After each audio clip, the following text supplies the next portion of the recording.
In the heart of Yumidike village, where the sun kissed the golden fields and the drums of tradition echoed through the land, lived a young woman named Adanna. She was known for her beauty, kindness, and intelligence, but above all, for her obedience to her father, Chief Okoro, a man whose words carried the weight of the ancestors. Among the many young men in the village, one had captured Adanna's heart, Obinna, a humble farmer with a soul as rich as the earth he tilled. Though he did not come from a wealthy lineage, his hands were strong, his heart pure, and his spirit unshaken. He worked tirelessly, believing that hard work and integrity were greater than riches. One evening, as the sun painted the sky with hues of orange and red, Obinna approached Chief Okoro's compound with his heart pounding in his chest. He had come to ask for Adanna's hand in marriage. With a deep bow, he spoke, "Great Chief Okoro, I come not with gold or cattle, but with love and a promise, to cherish your daughter and build a home filled with honor and joy." Chief Okoro, a man of old traditions, looked at Obinna with piercing eyes and let out a deep sigh. "Love alone does not build a home, young man. What wealth do you possess? What legacy do you carry?" Obinna stood tall. Wealth fades, but a man's character is eternal. But Chief Okoro only shook his head. "A bird without strong wings cannot soar. You are not worthy." Adanna's heart ached as she watched her father dismiss the man she loved. But was she ready to defy him? Days passed, but the sting of rejection lingered in Obinna's heart. The whispers of the villagers reached his ears. Some pitied him, while others laughed, saying he had dared to dream beyond his status. Yet, deep inside, he knew his love for Adanna was true. Adanna, too, was restless. She sat by the riverbank, watching the water flow, her heart heavy with thoughts. She had loved Obinna since they were children, playing beneath the old baobab tree. She had seen his kindness, his strength, his ability to find joy even in hardship. But her father's words echoed in her mind. Love alone does not build a home. That evening, she gathered the courage to speak to Chief Okoro. She found him sitting in the large compound, surrounded by elders, discussing village matters. When they left, she approached him. "Father, I must speak with you." Chief Okoro, adjusting his red chieftaincy cap, studied his daughter. "Speak, my child." Adanna knelt before him, as tradition dictated. "Why do you refuse Obinna? He is hard-working, honest, and loves me deeply." Chief Okoro sighed, his face unreadable. "You are young, Adanna. You do not yet understand the ways of the world. A man without wealth is like a river without water, useless. You deserve a husband who will give you comfort, not struggle." Adanna's voice trembled. "But is wealth more important than love and character?" Chief Okoro's eyes darkened. "Love fades when hunger strikes, my daughter. Will you eat love when the harvest fails? Will love build your home when the roof leaks?" Tears welled in Adanna's eyes. "I would rather struggle with a man who loves me than live in a palace with a man I do not." Her father shook his head. "You are blinded by emotion. One day, you will thank me." That night, Adanna lay awake, torn between love and duty. Could she defy her father and risk bringing shame upon her family? Or would she surrender to tradition and lose the man who held her heart? Meanwhile, Obinna made a decision of his own. If he was not worthy now, he would make himself worthy. He would leave Yumidike village and return only when he had wealth, status, and respect. At dawn, without a word to anyone, he vanished. The days turned to weeks, and the weeks to months, but Obinna did not return. His absence left a hollow space in Adanna's heart, but life in Yumidike village continued. She carried on with her daily chores. Yet every time she passed the old baobab tree where they once played as children, she felt an ache deep within her soul. Word spread through the village that Obinna had left in search of a better life. Some mocked him, calling him a dreamer. Others admired his determination. But Adanna knew the truth. He had left because her father had deemed him unworthy. As time passed, suitors came knocking at Chief Okoro's door. They were wealthy traders, noble warriors, and sons of chiefs, each bringing gifts, bags of cowries, barrels of palm oil, and fine woven cloths. One of them, Dyke, the son of a wealthy chief from a neighboring village, caught Chief Okoro's attention. Dyke was tall, strong, and rich, but his heart was as cold as stone. He spoke little to Adanna and carried himself with arrogance. Still, Chief Okoro saw him as the ideal match. One evening, he summoned Adanna. Dyke has asked for your hand. He is a man of great wealth and influence. You will marry him. Adanna's heart pounded. Father, I do not love him. Chief Okoro's eyes burned with authority. Love is a luxury, Adanna. A woman's duty is to secure a strong home, not chase childish dreams. Tears rolled down Adanna's cheeks. But father, what if love is the foundation of a strong home? Chief Okoro stood firm. Enough! You will marry Dyke, and that is final. Adanna had never disobeyed her father, and in that moment, she realized the true price of obedience, her happiness. The wedding was set. The village prepared for a grand celebration. But deep inside, Adanna felt like a prisoner. The night before the wedding, she sat under the baobab tree, whispering into the wind, Obinna, wherever you are, do you still think of me? Do you still love me? Little did she know that far away, Obinna had become a different man. And soon, fate would bring them together again, but not in the way she had hoped. The day of Adanna's wedding arrived. The village was alive with music, the rhythm of drums echoing through the land. Women danced in colorful wrappers, their voices raised in song, while men drank palm wine in celebration. But in the heart of it all, Adanna sat silently, dressed in the finest coral beads and embroidered cloth.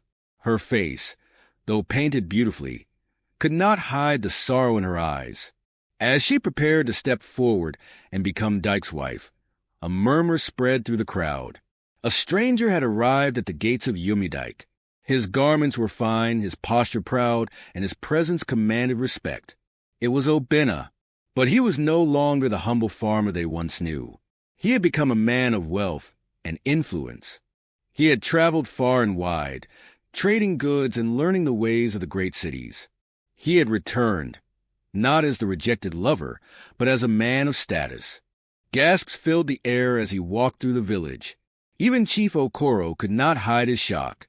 Obinna was no longer the boy he had dismissed. He was now the kind of man any father would want for his daughter. Obinna's eyes locked onto Adanna's. In that moment, time seemed to stand still. She had longed for this day, but not like this. With a deep breath, Obinna stepped forward. Chief Okoro, I have returned. The old chief studied him carefully, his face unreadable. You left as a boy. You return as a man. Obinna nodded. I once asked for your daughter's hand, and you told me I was not worthy. Tell me now, great chief, do I stand before you as a worthy man? The crowd fell silent. All eyes were on Chief Okoro. He stroked his beard, his pride warring with his regret. Adanna's heart pounded.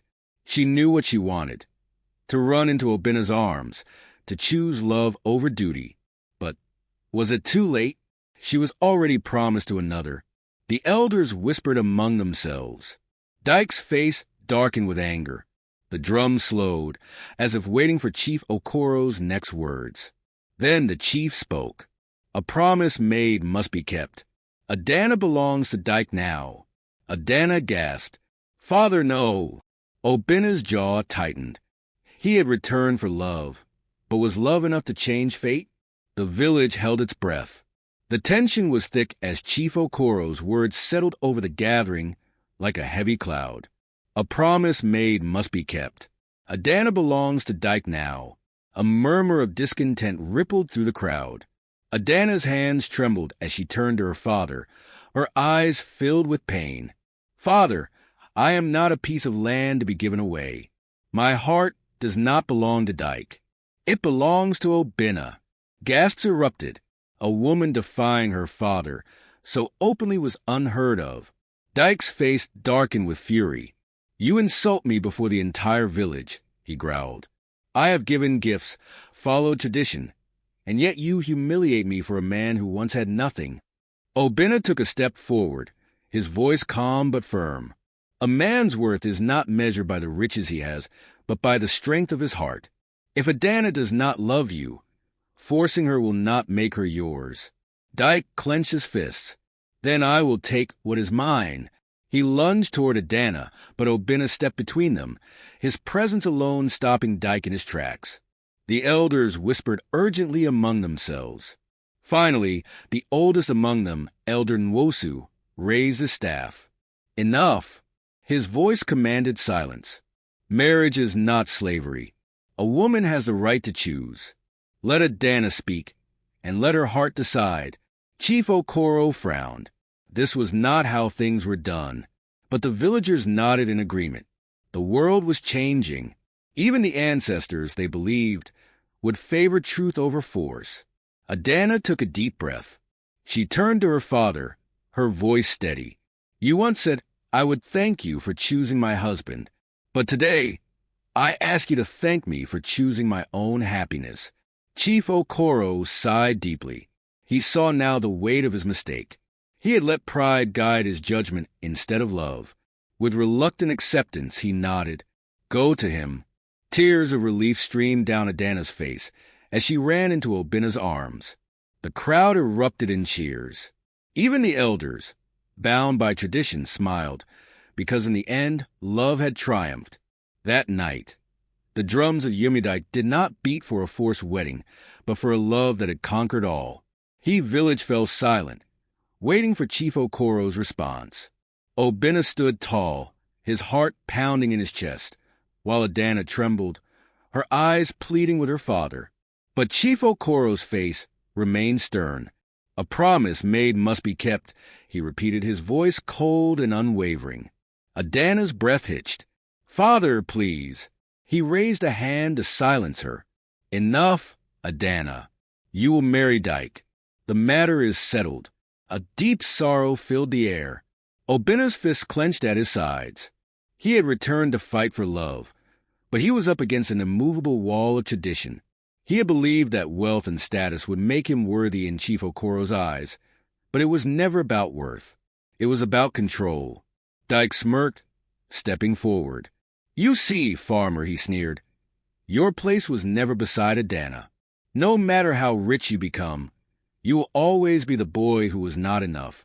Obinna turned to Adanna, his voice barely above a whisper. Come with me.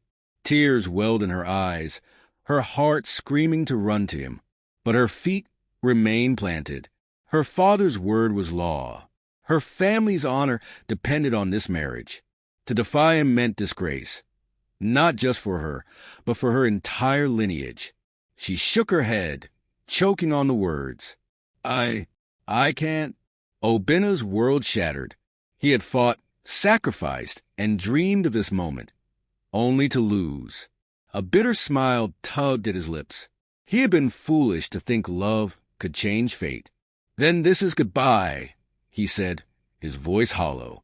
Without another word, he turned and walked away. Adanna watched him go, every step pulling a piece of her heart with him.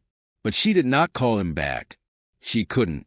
The wedding proceeded, but the drums of celebration could not mask the sadness in her eyes. Even as she stood beside Dyke, her body dressed in the finest cloth, her heart was buried under the weight of what could have been. Years passed, and Chief Okoro watched as his daughter's laughter faded, her spirit dimming with each passing day. She was alive, but she was not living. One evening, he sat alone under the great baobab tree, staring at the sky. The weight of his decision pressed on him like a mountain. He had thought he was protecting her, but in truth, he had caged her. A sigh escaped his lips. I was wrong, but it was too late. Obinna had moved on. Adanna had surrendered to fate. And love had been the only true casualty. Moral of the story: some mistakes cannot be undone. Choose love when you have the chance, or live forever in the shadow of regret.